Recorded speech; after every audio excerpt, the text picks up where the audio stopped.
Losers! Now, as you can see, this isn't my normal type of content, and today we are doing Roblox, which I do not focus on Roblox. Roblox is not going to become my focus anytime soon, but the game that I'm currently playing and will be showing you has got me in a chokehold, and I would like to share my tips and tricks as a beginner. Let's get into it! Now, today we are doing a tutorial on how to get gold as a beginner character. As you can see, I'm only level 3. I've only been playing for 4 days, about. Now, later in the game, you start trading and selling dragons, and that's how mostly you get your gold. And that gets high amounts of gold, because higher rarity dragons will get you higher gold, as is a standard idea of how that works. Now, as a beginner, you don't really have access to that, and the only reason I have such a pretty dragon right now is because of the current event that's going on. I've spent all my sun coins, but these are pretty easy to get. And it's not one of those events where you have to, like, really grind or anything. Like, it's very easy to grind, I guess you could say. And it's not, like, barred to the top level players, so, again, this is me endorsing them. But let's get into my tips and tricks on how to earn gold as a beginner player. Number 1 is a personal bias, but it can make some things a little easier. I recommend getting a Saurium, which is the dragon I have right now. These are very easy to get. You get them in the second world, and it's a 75% chance, I believe, to get these from the egg of the grassland world. And obviously I've been breeding mine up, so they have mutations and very good genes. But they are generally the fastest of the beginner level dragons, and so I recommend them for what we are going to be getting into as we actually start doing our gold. Now, they also look the cutest in my opinion, and of course mine has a mutation where it has more fluff, but yes, I highly recommend using these as a beginner player. Number 2, which is our first actual gaining gold, is I highly recommend doing time trials anytime they appear in your world. Now, anywhere you go in the world, you will be able to see the hourglass symbol, so it makes those easier to track. And whenever they appear, you'll get a notification at the bottom of your screen that says a time trial that has appeared in your world. They are a little obstacle course of sorts, where you have to fly through the rings, and each world will have a different ring color generally, but the arrow will always be green. And the arrow will tell you where the next ring is, and they will always give you, no matter how long it takes you to complete the course, you have 1 minute to complete the course, you will get 700 gold from it. And one of the reasons I recommend the Saurium dragon is because it's not only is it faster generally when flying, of course this one has a genetic trait where it makes it faster flying and on ground, but they are generally the quickest of the beginner dragons. And so it just makes it a little easier. They're also smaller, so it's a little easier to maneuver when doing these courses. And they are quite simple, and you don't even need to stress about them too much because of how easy they are. And usually, because they're so simple, if you miss one, you can do what I'm doing right now and just circle around, and since your time, as long as it's under a minute, it doesn't matter what time you get at doing them, you will always get 700 gold. And even occasionally, sometimes you can get an egg for the world you're in, save for the Undercity. But every single world will give you 700 gold for the time trial, and they are very easy to do. And once you get a hang of maneuvering your dragon, like, I try to do them whenever I can, because currently I'm saving up to increase my dragon limit.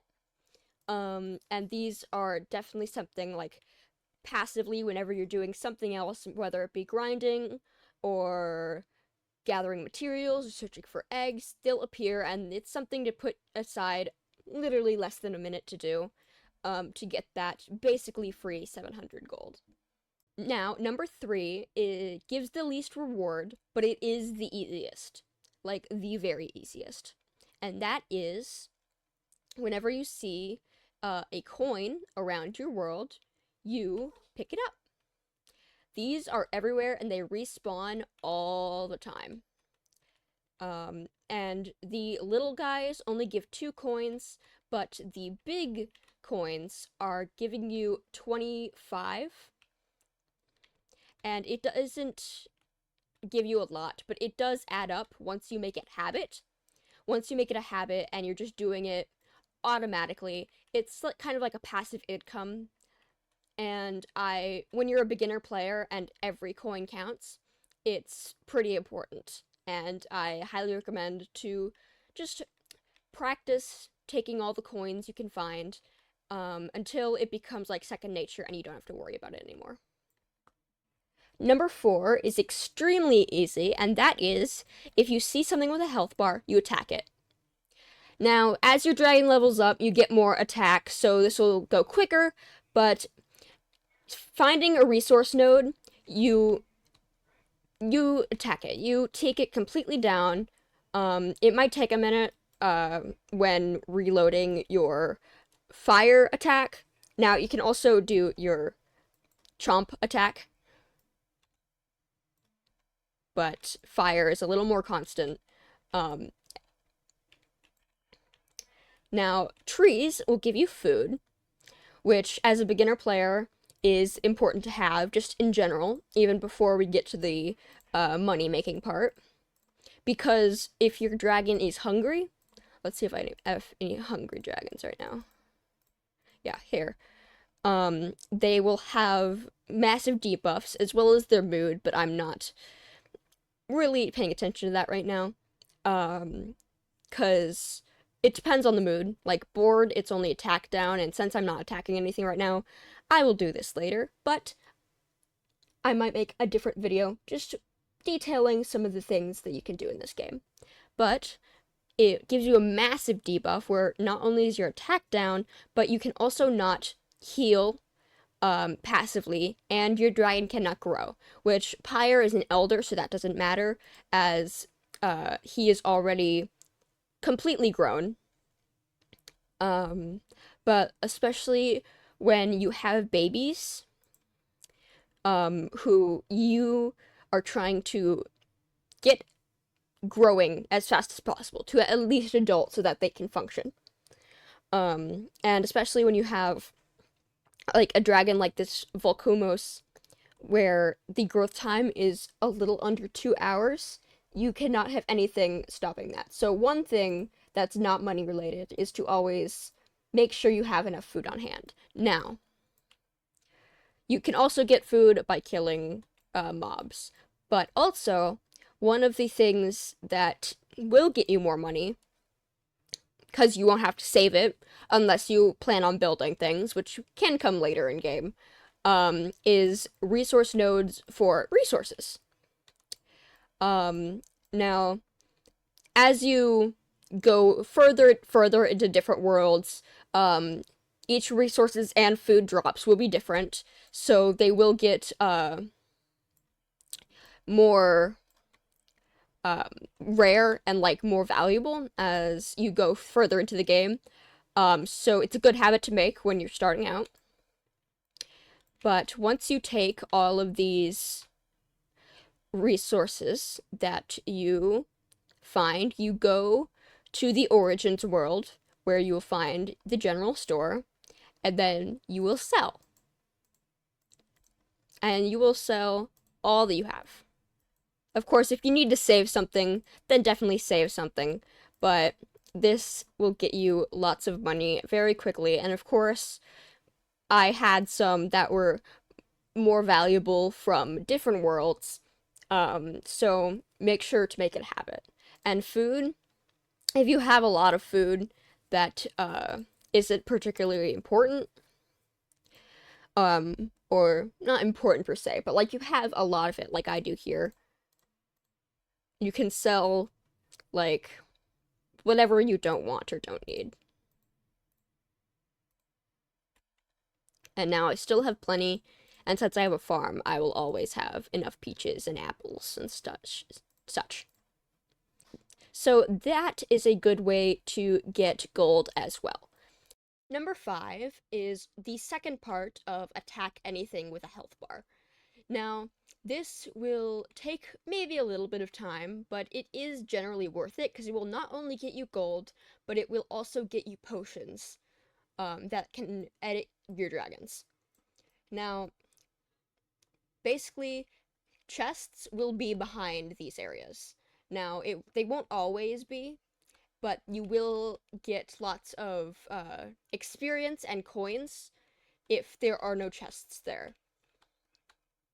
So every time you see, like, maybe a stone with a health bar that just doesn't seem to quite fit, usually that means there's a hidden area behind it.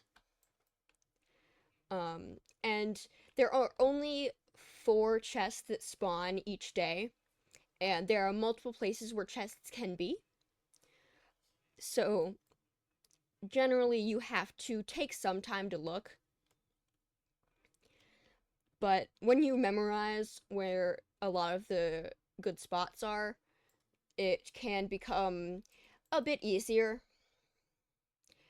And these chests show up in every world except for the event world and the Undercity. So here's a chest, and you just attack it, and you will get things that come out of it. So here is some coins, but also bacon, which is a very good early game food, but also some potions, which, like, you can change different things about your dragon with different potions. And often you also get healing stuff, which depends on how much you're attacking and how much, like, quality you want, because you can also put these into selling as well, and you can get a good buck from that. And I also got an egg, which, like I said, this is the Sorium egg. 85%, that's even more than I said. But yes, those are the dragons that I highly recommend for grinding. Finally, similarly to treasure chests, doing bosses will actually give you not only gold and large amounts of it, but also can give you a chest that can have various rewards in it. Now, I've already done today's boss, but it is fairly easy because it's the Origins world boss, so it's low level. Now, the bosses, they do quite a bit of damage, generally, but, so you should level up your dragon a little bit higher than the world level, before attempting them.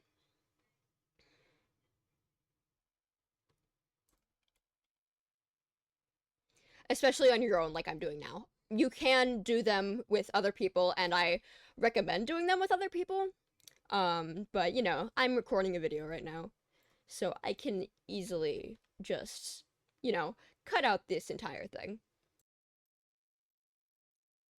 And here we go. You can see that I get coins, and we will get a um, chest, which can have different rewards in them. Now, and that concludes our tutorial for how to get gold easily as a beginner in Dragon Adventures. I hope you enjoyed, and I'm probably going to be doing a little more tutorials like this for this game, because I am very, very in love with this game. It's very fun. Now, thank you for watching, and stay tuned for not only Roblox content like this, but just content in general. Because I do like some variety, and I definitely prefer it. So it's not going to be just one thing that you see from me. But if you do like the sound of that, it would mean the world to me if you go ahead and hit the subscribe button. You know, uh, did you know that when you hit the subscribe button, it actually turns a rainbow for a little bit? For a split second. So if you want to see that for real, then why don't you check it out? Anyway, thank you for watching, and I will see you guys next time.